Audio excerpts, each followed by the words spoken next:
Well, without further ado, let's hear from our first speakers. And assuming that Carl has not arrived yet, let's go to David Cowman and Timothy Federal from the San Mateo Resource Conservation District. And they're the team that's managing the Butano State Park Forest Health Project. And in the agenda, there's some more information and a really great video, a link to a really great video. But I just really want to welcome David and Timothy to this working group, and just want to thank you right off the bat for making time to share about the project. And Timothy, are you going to kick it off? Sure, yeah. Wonderful. Hey, everybody, good to see you. Good to see a bunch of familiar faces on the screen as well. My name's Timothy Federal. I manage the Forest Health and Fire Resiliency Program at the San Mateo RCD, and I'll let David take a minute to introduce himself while I get the PowerPoint queued up. Yeah, hi everyone. My name's David Cowman. I'm the forest ecologist at the San Mateo RCD. I'm also a newly minted registered professional forester, which is very exciting for me. And I manage the Butano State Park Forest Health Project. I am also dealing with a pretty persistent cough, so if I mute myself while I'm speaking, it's so that you all don't have to listen to me coughing. And can you guys see the presentation now? Is it all looking good and you can see the whole screen and everything? Okay, great. So yeah, we are here to talk about the Butano State Park Forest Health Project. And also I snuck in a couple other things that we're working on while I have a captive audience, just as a heads up. Really happy to be talking about how we use data to support forest health efforts and also community protection, as Tom was mentioning. We already introduced ourselves. This is David and myself. And I see some other RCD folks on the screen, RCD as in Resource Conservation District, but I just wanted to share a little bit about what resource conservation districts are before we dive in. Resource conservation districts in California, they exist all over the US, but in California, they exist under Division 9 of the Public Resources Code. So they're a public agency, a special district. They often align with county boundaries, but don't have to, and are not necessarily a part of county government. They're a special district, as I said. We work in partnership. So our RCDs don't generally own land or manage land on their own. We are always working in partnership with public landowners or private landowners.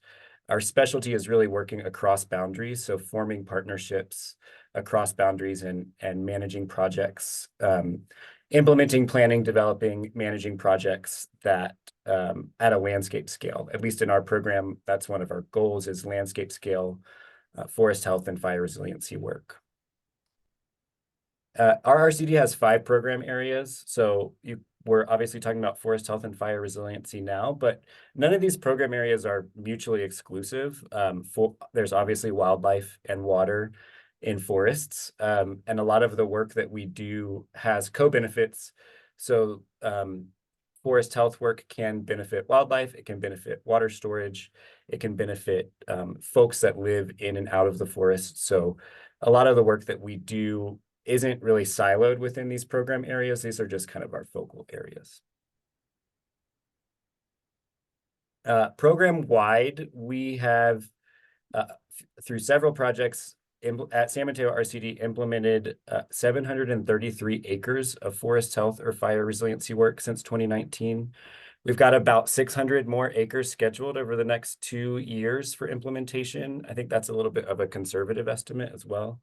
We've also permitted over 3,100 acres of forest health and fire resiliency work, and we've been able to get $19 million invested in our local forests and communities for protection against the effects of catastrophic wildfire and to enhance ecosystem services and as well as post-fire recovery and storm recovery.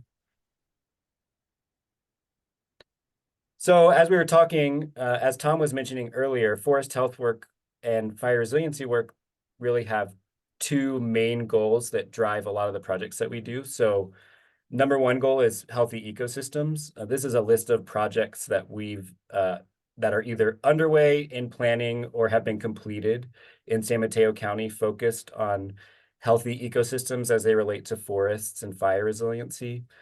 Girl Scout Camp Butano Creek was famously the first completed Cal VTP project. So it was kind of David managed that project and was really instrumental in getting that project off the ground and seeing it through to completion. It really opened a lot of doors for us in managing those types of projects, seeing how they're done, learning a lot, and being able to apply that knowledge to the landscape at large. A lot of these projects are permitted through the Cal VTP, which you guys are probably familiar with, which is a programmatic environmental impact report for vegetation treatment in California. I'm happy to dive into that at another time because I could talk for hours about the VTP. We also have projects focused on resilient communities, so shaded fuel breaks. We've done a wildfire resiliency scoping project that used a lot of data to scope wildfire danger around the community of El Granada. We've also got a neighborhood chipper program, and we do some focus planning around resiliency for evacuation routes for our communities on the coast side of San Mateo County. So there's kind of two wings of projects that we do, but I just wanted to point that all of these projects do both.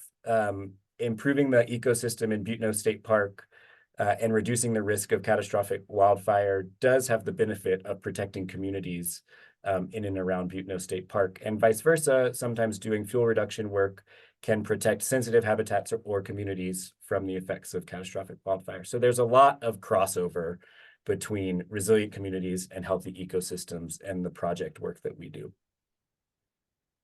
And the goal, as I said earlier, is landscape scale resilience. So this is a fun map on the right. I don't know if you can see my cursor, but on the top of the map, you see these red lines. This is a project we're currently working on, which is the La Honda Shaded Fuel Break. It's a shaded fuel break around the community of La Honda. Then just south of there in the green is YMCA Camp Jones Gulch and Pescadero Creek County Park, which we were just awarded a forest health grant to do about 800 acres of treatment across those two properties. These pink and red polygons are industrial timberland owners that have also been working with CAL FIRE to do some post-fire recovery. This is all in an area that burned in the CZU fire, and my computer came unplugged, so I'm gonna plug it back in. And then in the orange over here is Butano State Park, and the orange polygons are the treatment polygons there. And then this is Big Basin State Park to the south. So all of this area, the CZU fire stopped at Old Hall Road, which again, not sure if you can see my cursor, but is this right kind of in the middle of Pescadero Creek County Park here. So everything south of there is in the footprint of the CZU fire. And collectively, all of this work represents over 35 square miles of property that is currently undergoing some sort of forest health treatment or fire resiliency project work. So again, when we're talking about data, it really comes into play in a lot of ways in which we work. So on the left is kind of a regional context of how we use data, setting priorities, identifying projects, working across boundaries. And then on the right is how we use data really in the fine scale of each project. So we use data to design the projects, to monitor and manage the implementation, and to monitor the effects of the work. So with that, I'm going to pass it over to David to talk about the specifics of how we use data at Butano State Park.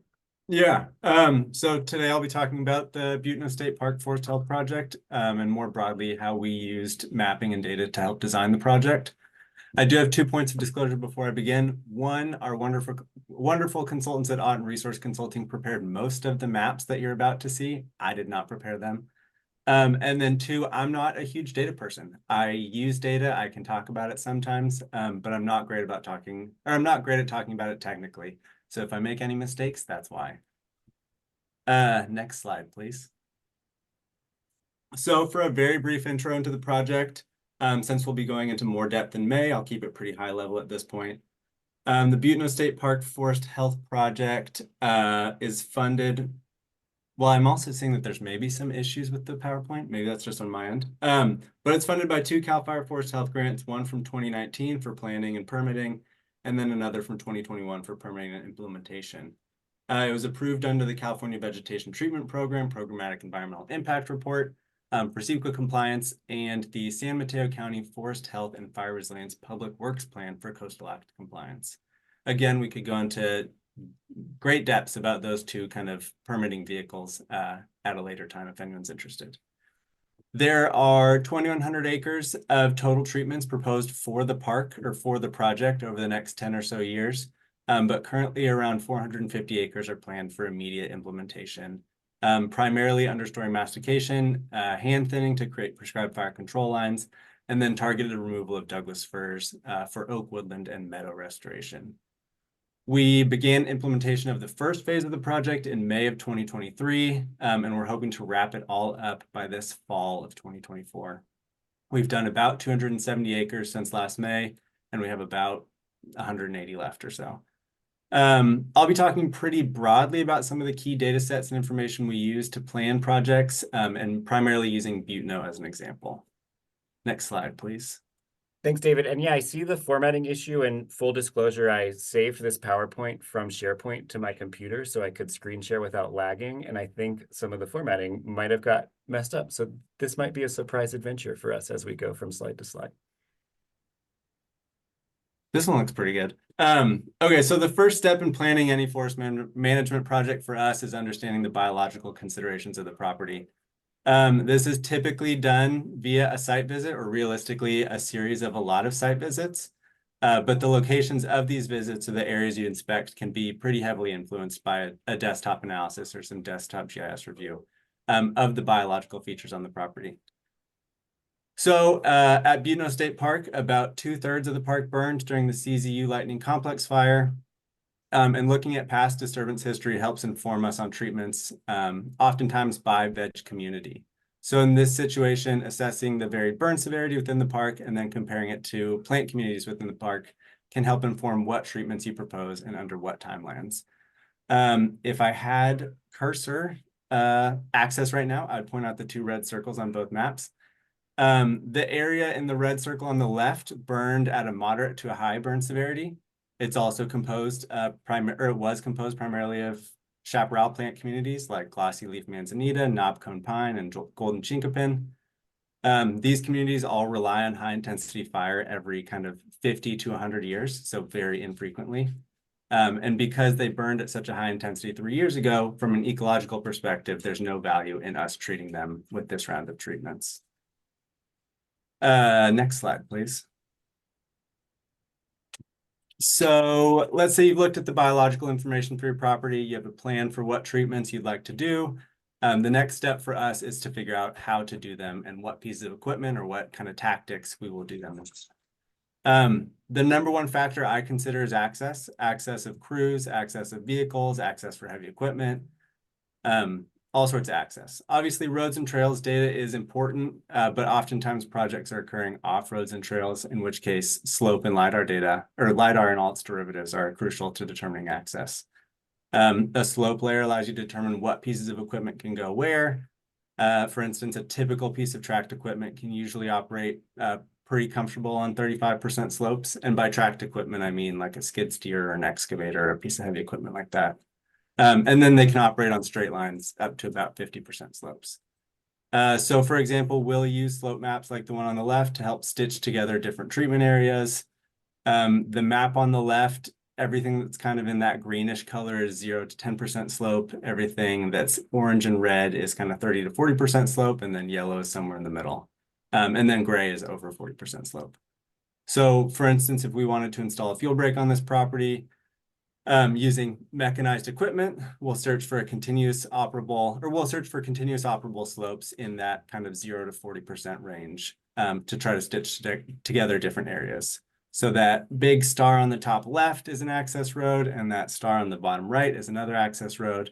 And then you can use slopes under 40% to connect those 2 dots. Alternatively, sometimes slopes are too steep for off-road travel, and we'll need to rely on established road systems. In this case, LiDAR data like hillshade layers can help inform where historic roads and road prisms are, where old logging skid trails are, essentially infrastructure that's already on the property that can be utilized for future projects. So the property on the left is actually Butano State Park. It was heavily logged in the early 1900s, and many of the historic skid trails and skid roads and old access roads have been kind of revegetated or taken back over for the forest, but are still usable by pieces of heavy equipment, by crews, for project purposes. Next slide, please. And then another piece of the puzzle is looking at aerial imagery, both historic and current. Again, this is Butano State Park, both on the left and the right. The photo on the left is aerial imagery from 1943, and the photo on the right is recent aerial imagery, I want to say after maybe 2018. And as you can see at the park, there are kind of three distinct ranching sites in the 1943 image, circled in red. These areas were pretty heavily grazed up until about 1957 when the park was acquired, at which point grazing was removed from the property. And essentially kind of all active management was removed from the property. From 1957 until now, those areas grew in pretty heavily with dense even-aged stands of Douglas fir trees.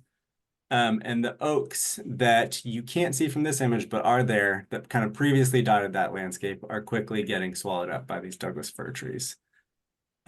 Which kind of fed into a main focus of this project, which was to remove firs within these kind of historic oak woodlands to give the oaks some more breathing room.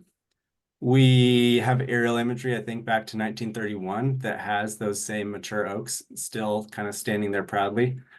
So we know for sure that the oaks were there before the firs, and we want to make sure that they are there moving into the future. So the historical imagery allows us a snapshot into the historical vegetation distribution, at least in one point in time, and then can help inform kind of our future target vegetation distribution. We don't always want to go back to exactly what it was in aerial imagery, but it can help inform kind of what that landscape can support and under what densities. Next slide, please. Okay, and then the last piece of the puzzle is using data during implementation. We use ArcGIS field maps to track implementation during the project, as well as share real-time information amongst the project team and contractors.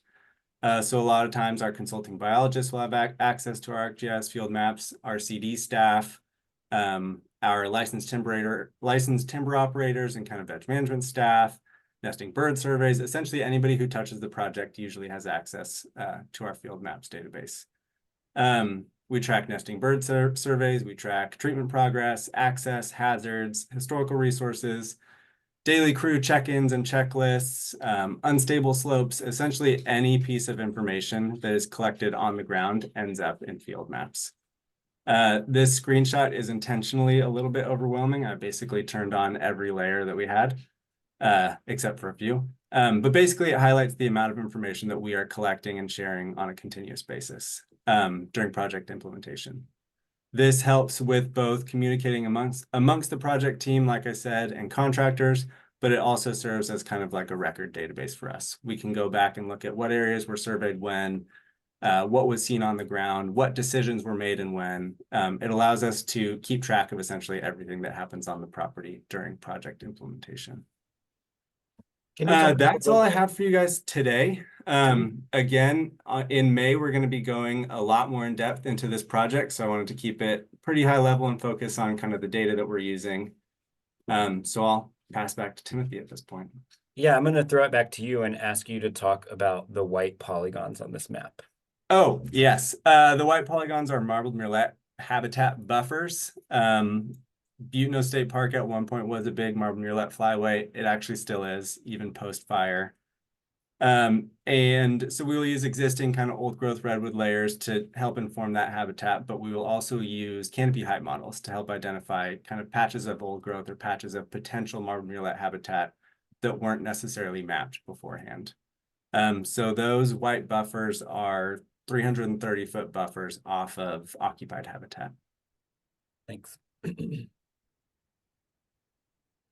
So I want to give some regional context to this particular project that we're working on and talk a little bit more about other data sets that we use in project planning. On the right here is what is known as fire hazard severity zones, which is a statewide layer that CAL FIRE puts out that uses a lot of the data sets that David was just mentioning to really assign one of 4 fire severity zones across the landscape in what's called the SRA, which is the state responsibility area. These types of data sets are really great when it comes to planning projects at a landscape scale and identifying priority areas for either forest health or fire prevention work. We are working on with CAL FIRE on a grant that will basically create a new wildland fuels mapper app for San Mateo County. This is leveraging new LiDAR data that was collected for San Mateo County, along with lots of other areas in California at the end of last year. The deliverables of that data are not available yet, but as soon as they do become available, we'll be starting this project. So the goal is to make a publicly accessible wildland fuels mapper app for San Mateo County that would contain the layers that you see on the right. Vegetation height, fuel models, ladder fuels, hill shades, all of that good stuff, and allow it to be queried and used for projects at a regional level. And we're also working as part of this grant to develop change detection tools that will use the new LiDAR data and new ortho imagery to update our fine scale vegetation map. And we're going to pilot that in San Mateo County. The idea is to create a machine learning process so that the map kind of updates itself once we get that process built and QA/QC'd, and then hopefully can share that machine learning tool outside of the region so that other regions can update their fine scale veg maps without spending months and years and many hours in front of ArcGIS. This is kind of a look into the back end of how that process is going to work. I am not super well versed in machine learning or how the back end of the back end works, but what we're thinking is taking at the upper left, taking this multi-temporal resolution, moderate resolution imagery, as well as LiDAR, conducting a change analysis, repeating that, looking at our existing polygons, and really just doing an iteration of processes until we feel like we get a product that is accurate. Field review it, put it out to our partners to review it, to kind of ground truth that, and then update the veg map in GIS and publish that new data.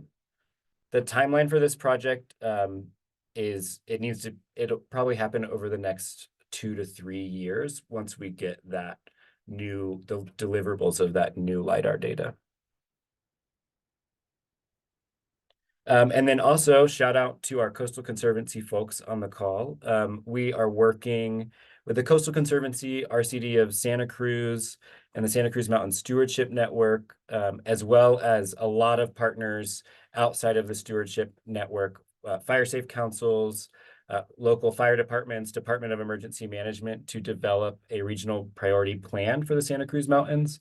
I borrowed this map from the Contra Costa Alameda regional priority plan as just an example of the types of data that can go into these plans. This map represents biodiversity ranking areas over high fire severity hazard areas.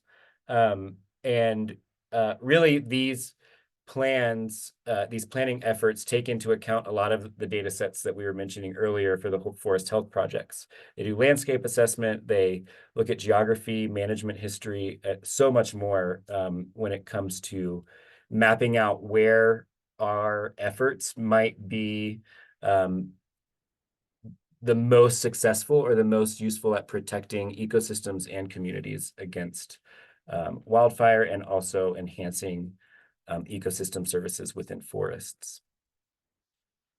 So just to wrap up, data is important. We use a lot of it. I just listed out some of the critical data sets that we use regularly on the left, and then a little bit of areas that we would like to see more data on. Like I said, change detection, effectiveness monitoring. So monitoring the effects of our projects, which is also a project that David is working on, to put out long-term monitoring plots in areas before and after project work occurs to really, and David, can you talk a little bit about what some of the variables that those monitoring plots collect data on?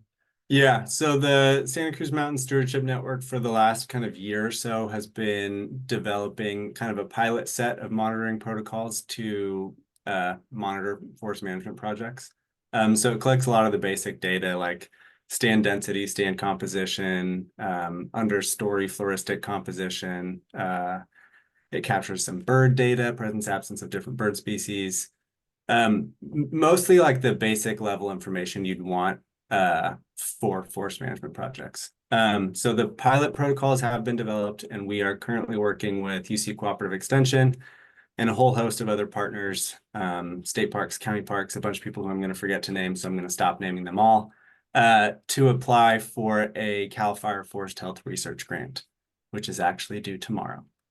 So hopefully we get funded to hire a big seasonal field crew to throw out some monitoring plots throughout the Santa Cruz Mountains, and we can kind of legitimize the protocols a bit. Thanks, David. And then these other bullets, carbon sequestration, that's really meant in more of a biomass management lens of what's the most efficient way to manage biomass from a carbon perspective, and then quantifying return on investment. There's so many ways we can quantify the effects of our work, and having a little bit more solid measures for that is something that I think would be great. Data also has its limits. This is a photo that AI created when I typed in wildfire data working group to the AI engine. So just a note that, you know, we still need humans in the process to make sure that we're interpreting the data correctly, choosing the correct data sets, so that we make sure that what we see on the ground is not necessarily what AI or a data model would predict. So ground truthing is really important. Being in the field is really important. Data is an amazing tool that is critical to the work that we do. And it's also really important to have trained experts out in the field interpreting that data as well. It looks like all the links got broken when I downloaded from SharePoint, but I'll reshare this with the proper formatting and the links to these resources. A lot of these are fairly common resources, but just we mentioned them in the presentation, so I wanted to give some links to folks. Timothy, David, thank you. Timothy, that was a powerful last point you made, and you made it very powerfully. Thank you, guys. Just can't thank you guys enough for really just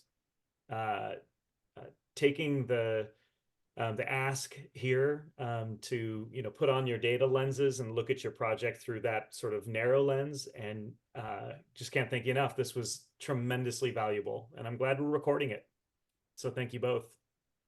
Thank you all. It was great to kind of look at it. My background is in GIS, and then I moved into resource management and forests, and so it was fun to kind of re-put the GIS hat on when I'm looking at our projects as well. And we'd be happy to answer any questions. Also know that there's other speakers, so I want to save time for them. We're gonna keep rolling to hear from others. Please put your questions in chat, and we'll get to them at the end. Timothy, David, thank you again very much.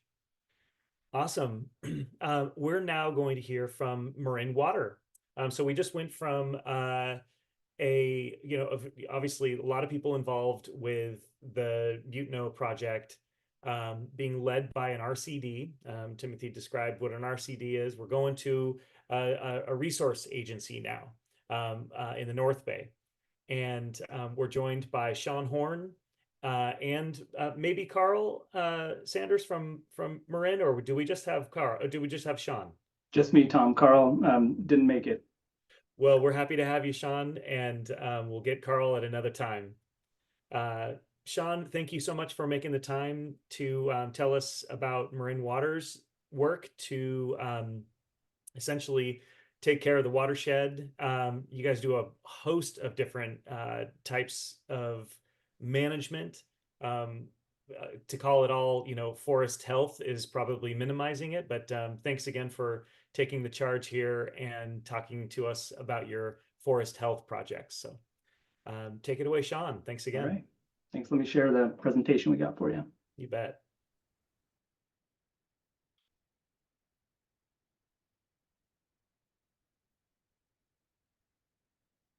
All right. Do you have the full view or the preview view? We've got the preview. All right. There we go. There you So go. I think this is kind of a presentation on like learning as we're going. So what I'm going to talk about today is really the program the district developed. We call our Biodiversity, Fires, and Fuels Integrated Plan, and some of the long-term monitoring and inventories the district has done and how we're thinking about using that moving forward. So kind of an outline, Carl Sanders and I, Carl Sanders is our natural resource manager. I'm the watershed resource director. Put this together and just pulled some of the information from the plans that we're currently working under and some of the long-term data sets the district's been collecting and had input from folks. And we're just thinking about where we're going as we move forward with this kind of forest resiliency work on the watershed. So the district adopted a new vegetation management plan in 2019. It's called our BIFIP, or Biodiversity, Fires, and Fuels Integrated Plan. It was our approach to implement projects to reduce fire hazards and maintain and enhance ecosystem function on the watershed. The goals were, kind of uniform, minimize the risk from wildfire, preserve and enhance biological resources, and provide the district with an adaptive framework for periodic review and revisions. And we have actually been employing that. We've modified this document once already since 2019 to expand some of our treatments. So it's been an effective management tool for us. Within this document, there's about 27 management actions that we call out. Some of those are monitoring, inventorying, planning, and others are veg management actions on the ground. There's also a whole host of compliance surveys, and we didn't really build that into the presentation, but there's a tremendous amount of work that we do in front of all of our implementation. So the document's designed and kind of guided by these drivers of change. On the watershed, we know we have had a fire return interval of somewhere between 10 and 15 years. We've seen suppression and change in vegetative communities because of that. We've seen encroachment of our urban areas into our open spaces in Marin County, kind of increasing risk of ignition and hazards to structures. And then we have these kind of climate change and environmental factors, all kind of creating pressure on each other around drought, extreme fire weather, invasive plants, and forest disease. And so all the management actions were kind of designed around addressing these factors on the watershed. The district manages about 20,000 acres of land. Most of that is on Mount Tam, and some of it is in West Marin. Over the last 4 years, we've been stepping up our treatments from year to year since we adopted this new document, and we're currently implementing about 1,500 acres of work each year, and at a cost of about $3.7 million.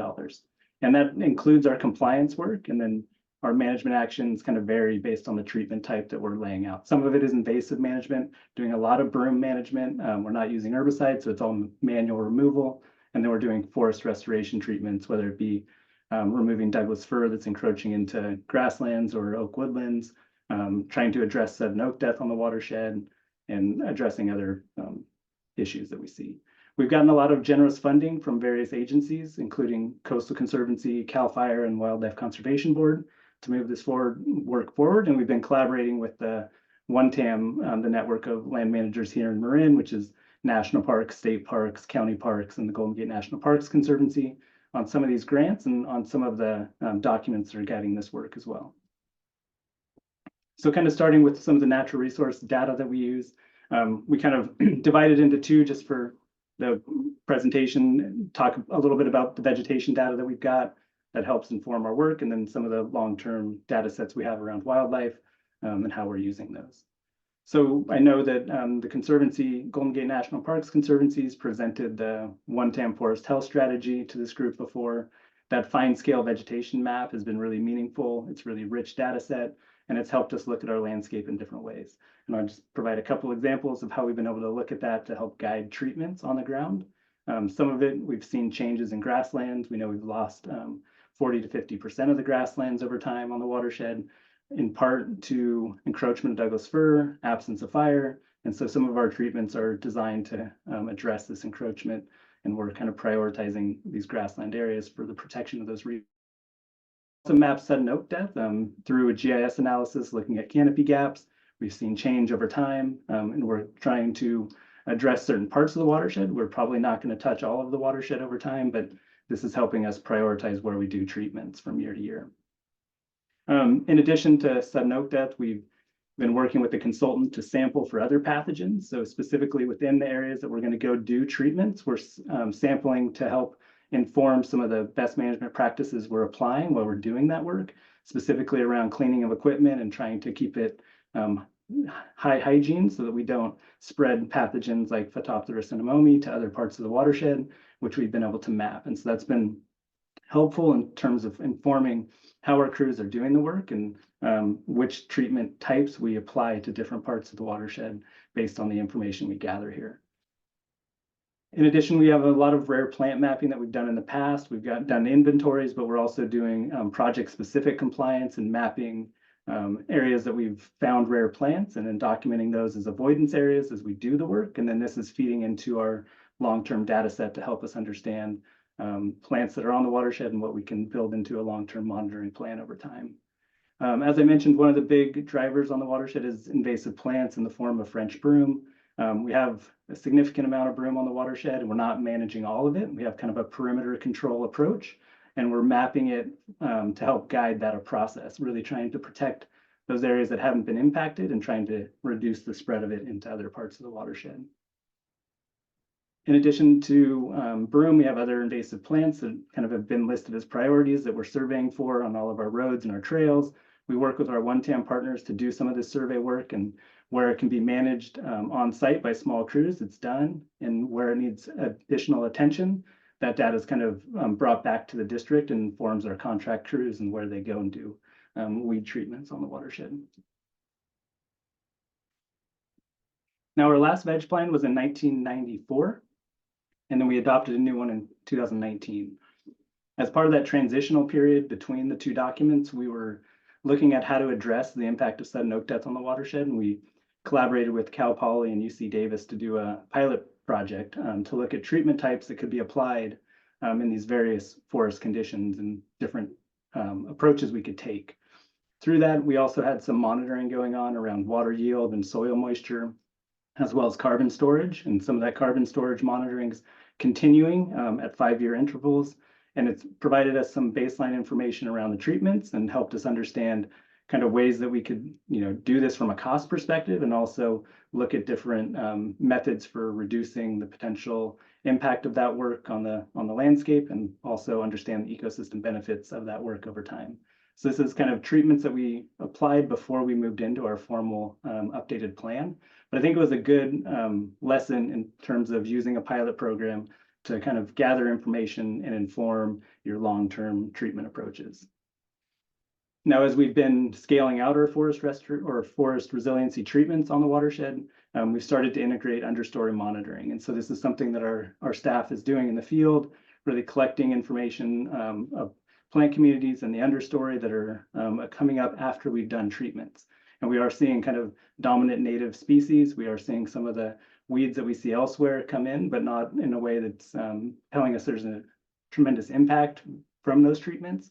And we are seeing good regeneration in those areas where we've carried out these forest restoration treatments, and specifically in areas where we have sudden oak death impacts. Now, kind of going beyond that into some of the wildfire modeling work that we've done, we wanted to look at kind of the efficacy of these treatments on the landscape and how that influenced wildfire conditions. So we worked with the consultant to map some of our treatment areas and look at kind of flame length, spread, and the impacts and benefits of these treatments. So this is one area of the watershed where our green dot on the right is one of our main water treatment plants. And we did forest restoration treatments around that facility. And you can see kind of the change from a wildfire condition before and after.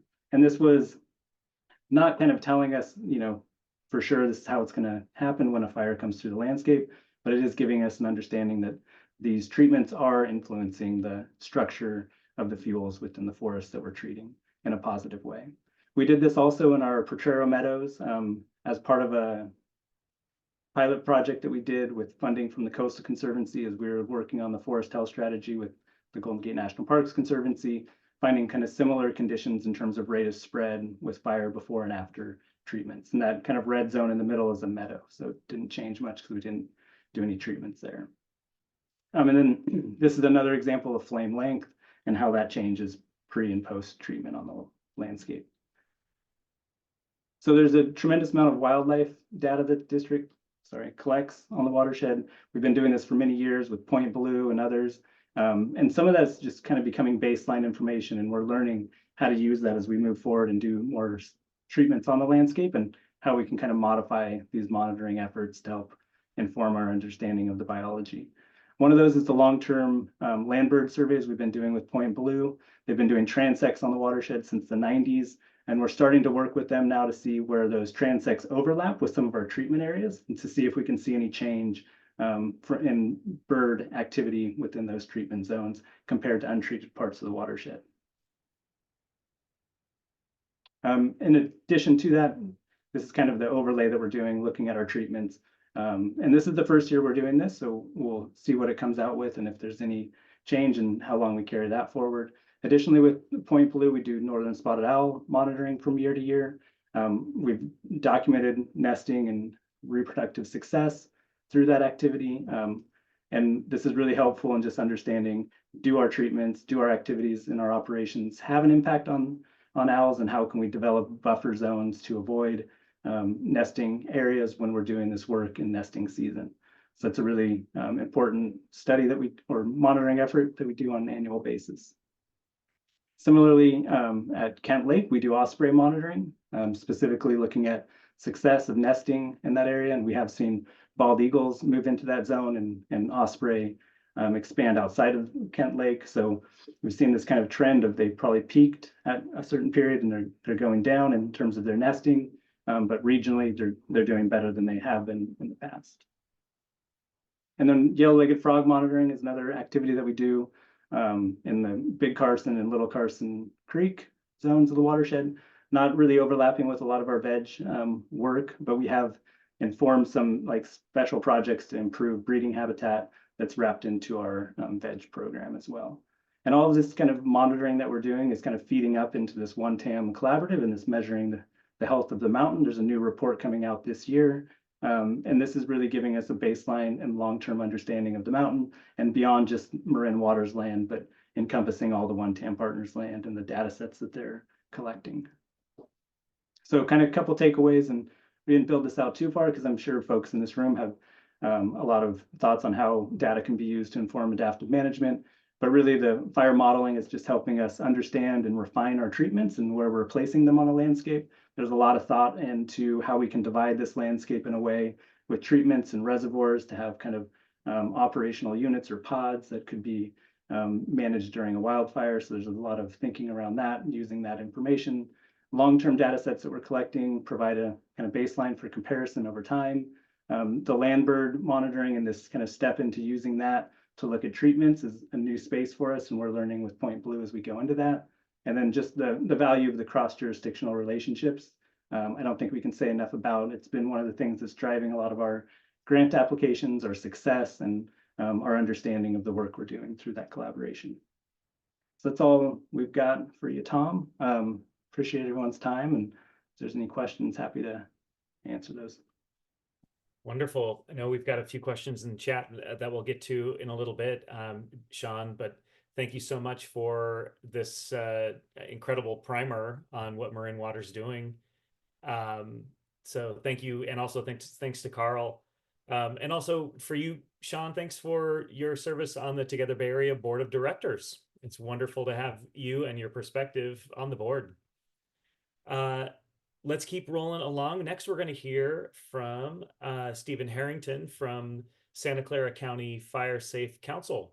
He's going to tell us about a forest health project that he's managing. Stephen. Yeah, good afternoon, everyone. Thanks for having me. This fits right in with the previous two, and it's kind of funny. I see our consultants overlap too. I saw the Nomad Ecology logo with Marin Water, and then also Auden Resource Consulting, and they also did the maps that you'll see here. But anyway, I'm a senior forest health grant project manager. The Santa Clara County Fire Safe Council. For those of you who aren't familiar with fire safe councils, we do a whole variety of work, everything from helping homeowners, advising on defensible space to more landscape wide, larger projects like our forest health grant projects. We've been fortunate. We received one forest health grant in 2021, and then another one to kind of keep the ball rolling last year as well. So we have around $14 million of grant funding through 2027 to treat about 1,900 acres or so, 1,800 acres, something like that. I'm going to focus on our first grant since that's what we're actively working on, and kind of how that was designed, and kind of some of the important data that we zoomed in on to design and kind of create these projects. So for our grants, that the Fire Safe Council actually is the administrator. We have the Los Gatos Creek Watershed Collaborative, made up of San Jose Water Company, Mid-Peninsula Regional Open Space District, and Santa Clara County Parks. So three very large landowners. We don't own any land, but we help kind of knit together this collaborative, and then we're carrying it forward with our next grant too. And it's been great doing collaborative projects because you bring along with it all the strengths of your other partners, and like San Jose Water in particular, very strong with a ton of data, and great GIS capabilities as well. So they've helped kind of lead the way and also share information and resources, techniques between all the partners. So a big shout out to collaborative projects for everyone out there who might be considering it. Very important wherever you can do it.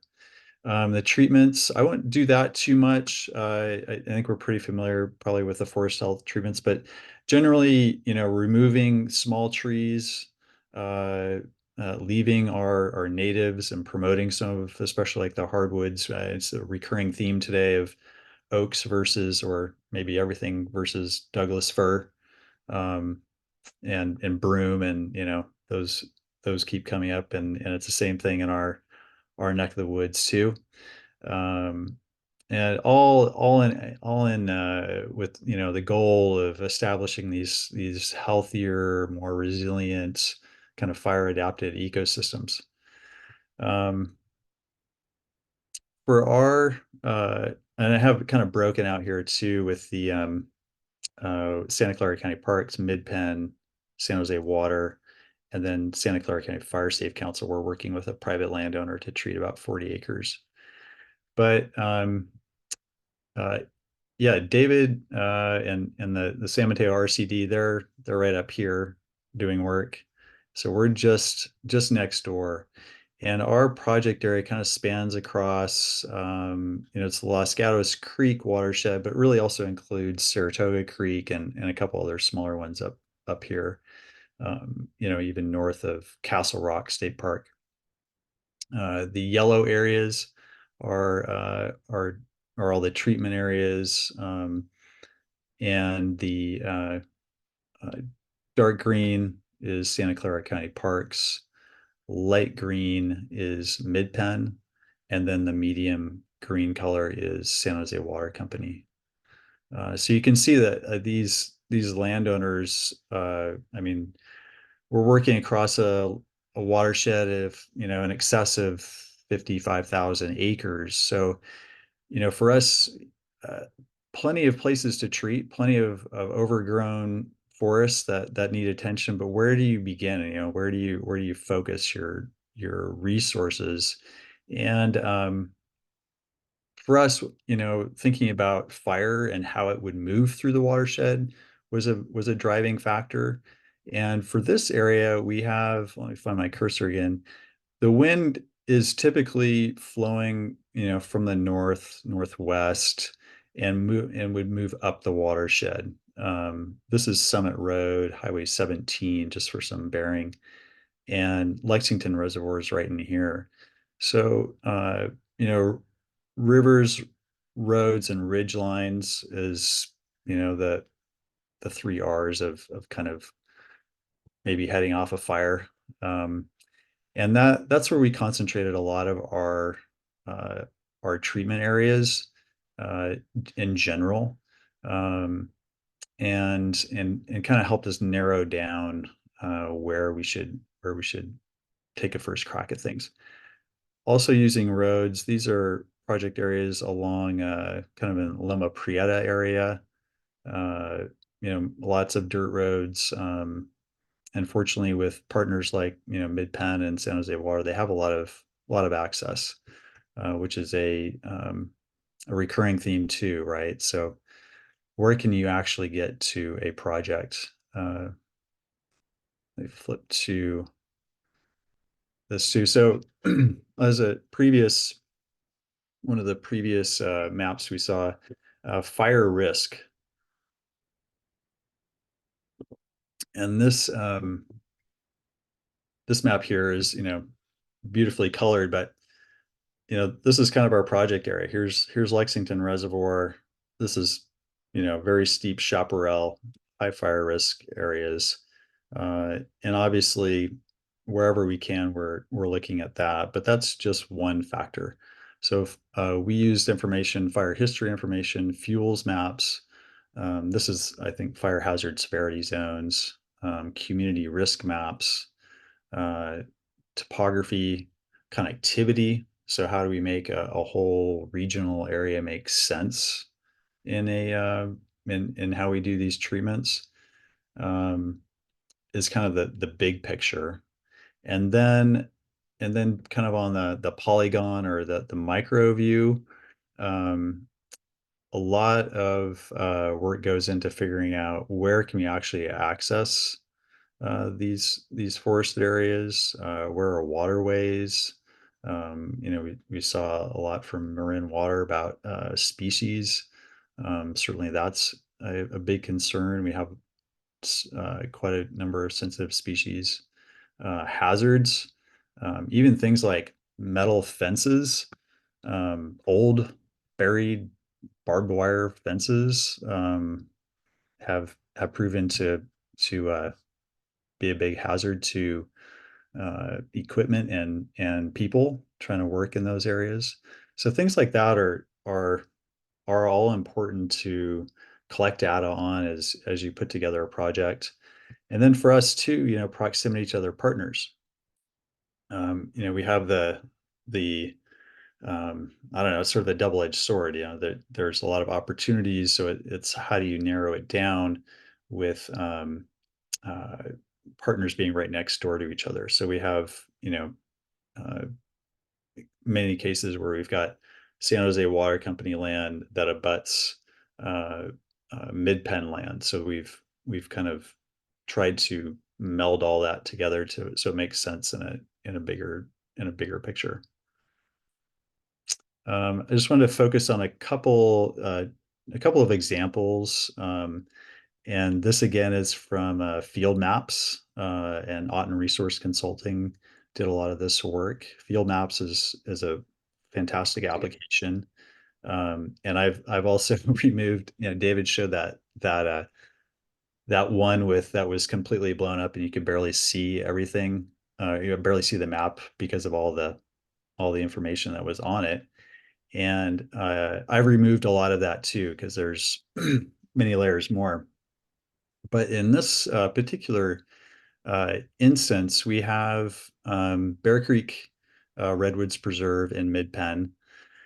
And this area is really, it was a great place to work because we found lots of good areas that needed treatment, but also areas that had really favorable topography, so less than 35% slopes.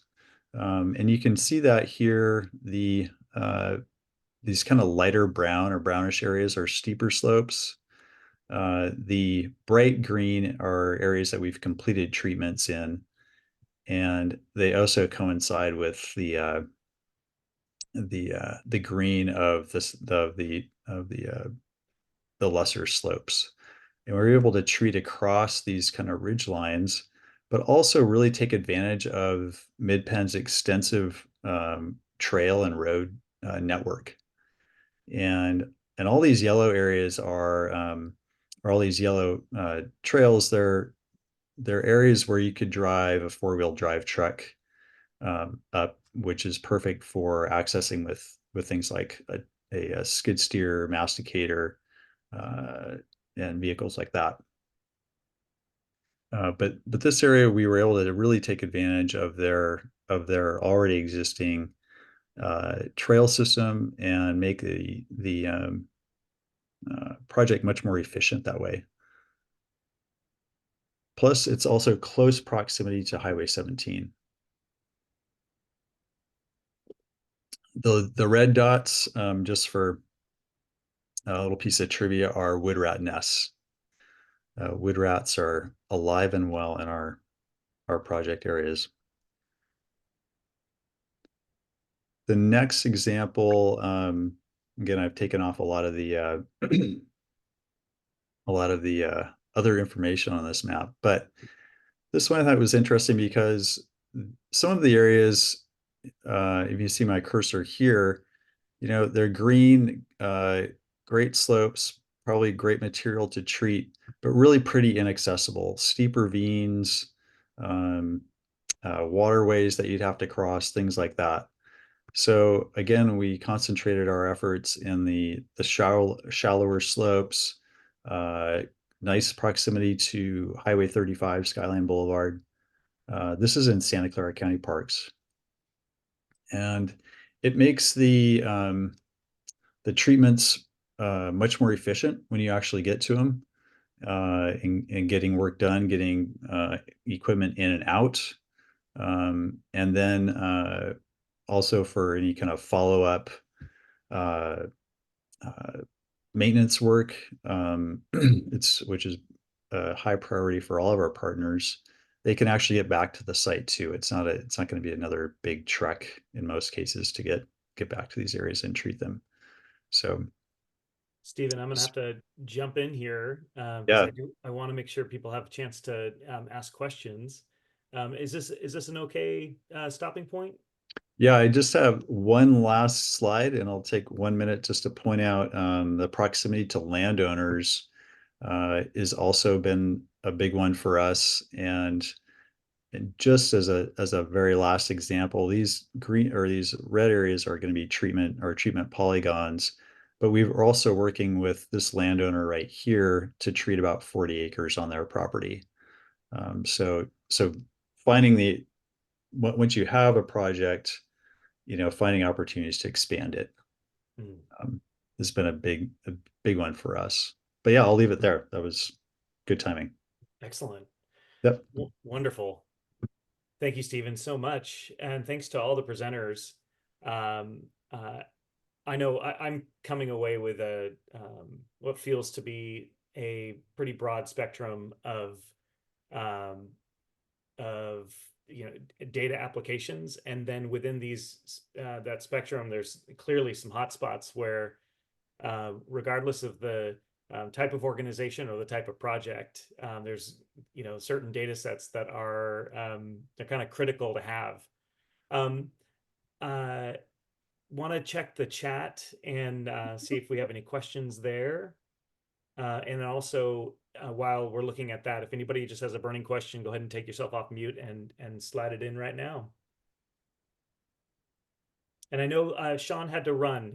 He apologizes, but he had to run. So any questions to him can just be emailed to him. Or Tom, can we just make up the answers? Like, can that be like an improv session of how would Sean answer this question? Yeah, I think so. I think we can do that. Okay, great. Awesome. Questions for Timothy, David, or Stephen?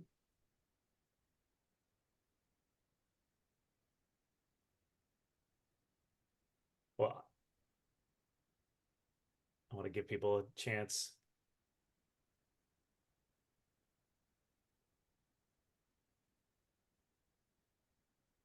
Well, cool. Well, hearing nobody's coming off mute,